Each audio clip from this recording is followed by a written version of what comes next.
औज़ुबिल्लाहिमिनश्शैतानिर्रजीम बिस्मिल्लाहिर्रहमानिर्रहीम। मोहतरम ख़वातीन हज़रात, मेडिसिन नॉलेज के हवाले से एक और वीडियो लेकर आपके साथ आज मैं बात करने लगा हूँ टोपेरामेट के हवाले से, जो कि एक इंतहाई मुफीद ड्रग है और मुख्तलिफ़ किस्म की इंडिकेशंस में उसका इस्तेमाल कराया जाता है।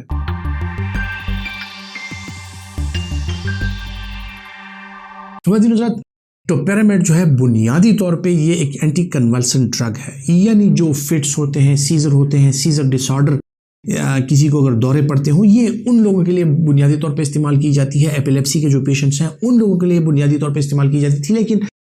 जिस तरह कि आपको पता है कि इंसानी दिमाग में मुख्तलिफ़ किस्म के न्यूरोट्रांसमीटर्स होते हैं और ये सब्सटेंसेस जो होती हैं, ये केमिकल सब्सटेंसेस जो होती हैं, इनकी जो अपना एक तनासुब होता है कि जिस तरह डोपामीन हो गया, डोपामीन के अलावा जो है तो सेरोटोनिन, गैबा और इस तरह के मुख्तलिफ़ किस्म के जो न्यूरोट्रांसमीटर्स हैं, इनकी जो मिकदार होती है वो कम और ज़्यादा होने से मुख्तलिफ़ किस्म के ब्रेन में फंक्शंस होते हैं। जिस तरह कि अगर सेरोटोनिन की मिकदार बढ़ जाए तो बंदे को नींद आने लगती है, या कुछ लोगों में जो है तो डोपामीन की मिकदार अगर कम हो जाए तो उन लोगों को मुख्तलिफ़ किस्म के मसाइल का, जिस तरह के पार्किंसन डिजीज़ वगैरह का सामना करना पड़ सकता है। सो ये न्यूरोट्रांसमीटर्स जो है, इनका एक एतदाल के साथ इनकी मिकदार का रहना जो है वो बहुत ज़्यादा ज़रूरी है। अब सीजर डिसऑर्डर्स में या मुख्तलिफ़ किस्म के जो साइकेट्रिक प्रॉब्लम्स होते हैं, उनमें इन न्यूरोट्रांसमीटर को एक मुनासिब मिकदार में रखना जो है वो बहुत ज़्यादा ज़रूरी होता है। खुसूसन सीजर डिसऑर्डर में जो टोपेरामेट है वो आपके इन न्यूरोट्रांसमीटर्स की मिकदार को जो है तो वो एतदाल के साथ रखता है, और जो मुख्तलिफ़ किस्म के सीजर डिसऑर्डर्स हैं या मुख्तलिफ़ किस्म के जो दौरे पड़ते हैं साइकेट्रिक पेशेंट्स को और इस तरह एपिलेप्सी के मरीज़ों को, सो वो उसके साथ कम हो जाते हैं। अब टोपेरामेट जो है वो इसका न सिर्फ ये यूज़ है कि इसको आप सीजर डिसऑर्डर में यूज़ कर सकते हैं, इसको जो पार्शल सीजर्स होते हैं, यानी बदन के किसी ख़ास हिस्से में जो एक बेचैनी की कैफियत होती है, या मुख्तलिफ़ किस्म के ऐसे मसाइल जो कि एंजाइटी डिसऑर्डर और उनके साथ रिलेटेड हों, और ख़ुसूसन ये मिग्रेन हेडेक जो होता है, यानी आधे सर का दर्द जो होता है, उसमें इसका इस्तेमाल बड़ा इफ़ेक्टिवली कराया जाता है। और मिग्रेन के जो आने के बार बार आने के चांसेस होते हैं, उन लोगों में अगर टोपेरामेट का इस्तेमाल कराया जाए तो उन लोगों में मिग्रेन की जो एपिसोड्स होती हैं वो कम हो जाती हैं और आपको मिग्रेन बार बार नहीं होता।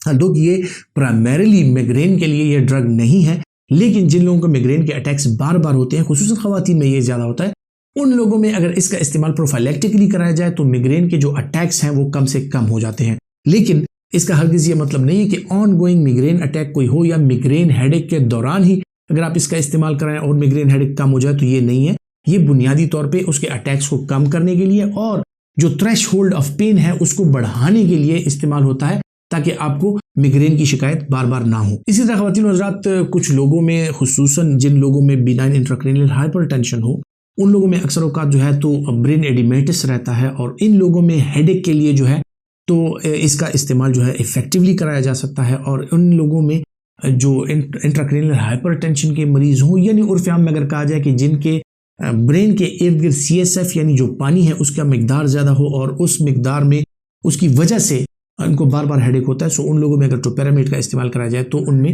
हेडेक के चांसेस जो है वो कम से कम हो जाते हैं। इसकी ख़वातीन हज़रात डोजेज के हवाले से अगर मैं बात करूँ तो इसकी डोजेज जो है वो 25 मिलीग्राम, 50 मिलीग्राम और 100 मिलीग्राम की टैबलेट्स में ये अवेलेबल है। सो आमतौर पे इसका इस्तेमाल जो है वो लोएस्ट डोज से स्टार्ट कराना चाहिए, और अगर फ़र्क ना पड़े तो 2 हफ्ते बाद आप इसके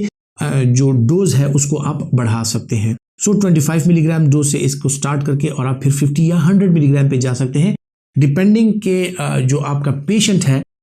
उसके जो साइंस एंड सिम्टम्स हैं वो किस हद तक शदीद हैं या किस हद तक उनमें सिवियरिटी के आसार पाए जाते हैं। ख़वातीन हज़रात, अगर साइड इफ़ेक्ट के हवाले से मैं बात करूं तो साइड इफ़ेक्ट्स जो दवाइयां आपके ब्रेन के न्यूरोट्रांसमीटर्स पे असरअंदाज होती हैं, सो उनके साइड इफ़ेक्ट्स भी जो होते हैं वो CNS रिलेटेड ही ज़्यादा होते हैं। लेकिन इसके जो जनरल साइड इफ़ेक्ट्स हैं उसमें फ्लशिंग, यानी आपके चेहरे पे फ्लशिंग आ सकती है। इसके साथ जो है तो ब्रेन से रिलेटेड जो चीज़ें हैं, ये सीवियर इंसोम्निया कॉज कर सकता है कुछ लोगों में, यानी उनकी नींद की कमी आ जाती है। लेकिन ज़्यादातर लोगों में इसके साथ ड्राउजीनेस होती है और उनको नींद और ग़ुनूदगी के आसार जो हैं वो ज़्यादा हो जाते हैं। इसके साथ ख़वातीन हज़रात कुछ लोगों में डिप्रेशन की जो अलामात हैं वो बढ़ सकती हैं। तो अगर कुछ लोग डिप्रेशन का शिकार हैं, मेजर डिप्रेसिव इलनेस का शिकार है, उन लोगों में इसका इस्तेमाल नहीं कराना चाहिए, क्योंकि इसके साथ जो है उनका डिप्रेशन बढ़ सकता है।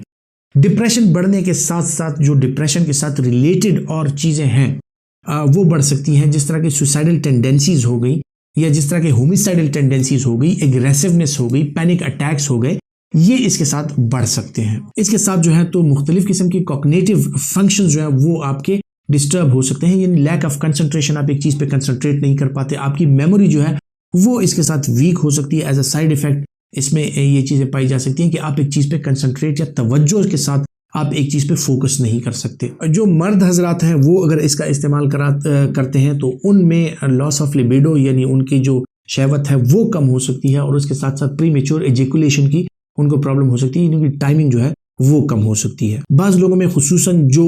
एंजाइना के अटैक्स होते हैं, यानी जो लोग दिल की बीमारियों का शिकार हैं, वो इस ड्रग को एहतियात के साथ इस्तेमाल करें, क्योंकि इसके साथ चेस्ट पेन भी हो सकता है। ख्वातीन हज़रात, कुछ लोग अगर टोपेरामेट का इस्तेमाल करते हैं तो उन लोगों में ड्रग इंटरेक्शन के चांसेस कितने होते हैं कि अगर मुख्तलिफ किस्म की ड्रग्स और इस्तेमाल करती हैं तो उनमें कितने चांसेस होते हैं। सो जो ख्वातीन ओरल कॉन्ट्रासेप्टिव पिल्स पे हैं वो अगर इसका इस्तेमाल करती हैं तो उनकी जो कॉन्ट्रासेप्शन है उसका मेथड फेल हो सकता है, ये उनके साथ इंटरेक्शन आ सकती है। इसके अलावा जो सेलेक्टिव सेरोटोनिन रीअपटेक इनहिबिटर्स हैं